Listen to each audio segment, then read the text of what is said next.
Hey guys, the Comics Kid 2099 here, and I want to talk to you about a graphic novel, Elephantmen, Wounded Animals. This is volume 1 of the Elephantmen ongoing series, created by Richard Starkings, who is the guy who started the lettering studio.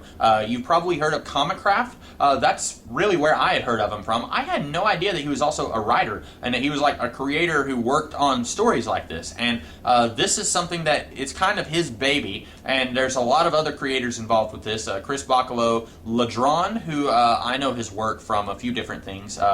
Cable in the 90s. He's that kind of... If you've ever read any Cable comics from the 90s, he's the artist who his work looks a lot like Jack Kirby. Ladron does one of the issues here and does all of the covers. And this is the first 7 issues of the ongoing Elephantmen series. And I don't know if that series is still ongoing, because this started in like 2006 or something like that. So I have a feeling it's not going on anymore, but this is a very interesting series. I remember hearing people talk about it and say that it was really good, and then I remember buying the first volume many years ago, pretty cheap too, and then I forgot about it. I left it on a bookshelf somewhere and kind of just forgot that it was there. And then I was going on a road trip where I was going to have like 5 hours to myself that I could read, and so I went ahead and read this book. And it's really good. Like I said, the first 7 issues. But what it does, each issue, or most of these issues, are actually like a couple of shorter stories.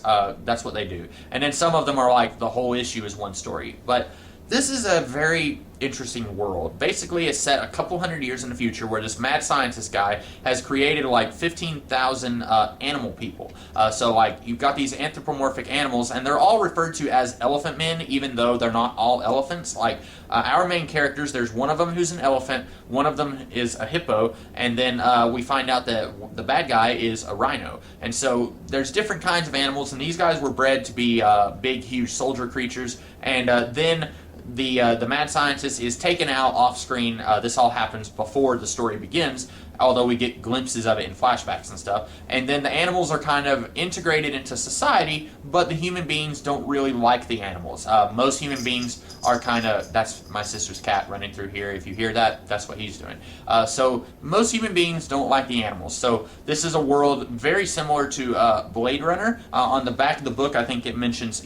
Blade Runner meets Taxi Driver. I've never seen Taxi Driver. I know, classic movie, and I've never seen it. But it is very similar to Blade Runner. It's got that gritty neo-noir feel to it, which I bet 100 of you are like, ew, why did he just say that? Neo-noir. What's he trying to say? Is he like some fancy guy? No, but it feels like neo-noir, which is, I think, a really good way to describe this. Also, Richard Starkings, the guy who created Elephantmen, he was talking about this in the foreword of this book, and he uses the phrase pulp science fiction, which I think is a really good way to describe this.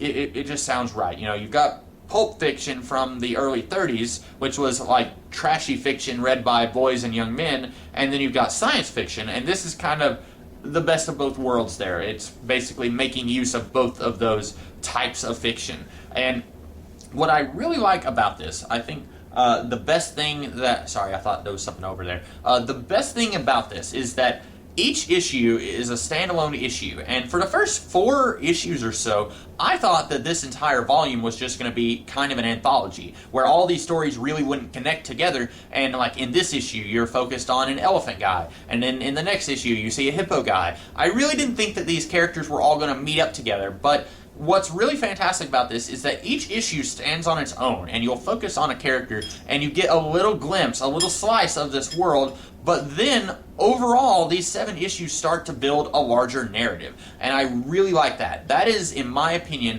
what most series should do. You should offer the audience a little bit of something, a complete unit of entertainment in one issue or episode or whatever, but as you're going, your individual units of entertainment, episodes or issues, should build to something bigger, if that is what you're trying to do. If you're not interested in doing a larger arc, that's fine, then each issue or episode just needs to be a complete unit of entertainment. But if you are interested in doing an arc, it's very important that each issue feels like a complete experience. If it's just 1/6 of the story, Brian Michael Bendis is horrendously bad about that, where he'll do a 6-issue arc, and then if you jump in the middle, then it's your loss lost because you don't know what's going on and you're not getting a complete story with each issue. Not the case here. Each of these issues feels very complete, and then as you're getting through it, about halfway through it, it's like, oh, this is actually working towards something. There's something going on here. And I will say my one complaint about this book is that this feels like the first act of a much larger story. And you may be saying, whoa, this is the first act? That's a lot of comic. And this is only 7 issues, but the paper here is really thick, so that's why it looks like it might be like 12 issues long. But this is building towards something, and we really don't know what it's building towards.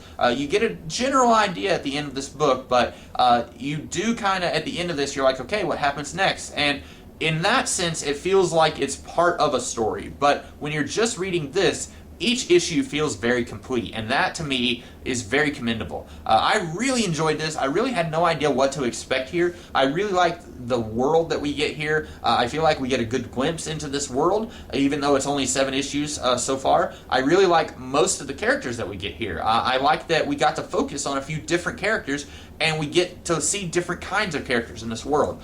So I'm very much looking forward to reading future volumes of Elephantmen, and if you're interested in this, if you're like, this sounds really interesting, I want to read this, there's Elephantmen, which is the ongoing series, and that's the first series, and then there was a spin-off series called Hip Flask, and that stars the hippo, who, where is he? He's here, kind of in the middle of the book.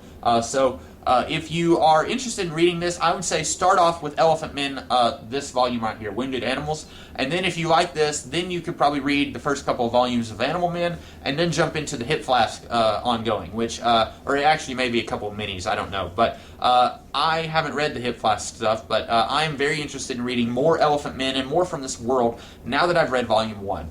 So that's about all I have to say about this book. I really didn't have any major qualms, just that after you read Volume 1, you feel like you got the first act in a much, much larger story. And that's something that probably wouldn't even bother me at all if I had the entire series right here in front of me. But that's really my only major qualm. So I hope that you guys liked this video. I hope I was able to convince you to check out this book. And if I was, I hope that you guys enjoy the book when you find it and read it. And if you like this video, be sure to like, share, comment, and subscribe. And I will be back later in the week with a different kind of video, a couple of different videos. And then I will see you guys next week with some other videos. So I will see you then. Have a great rest of the day.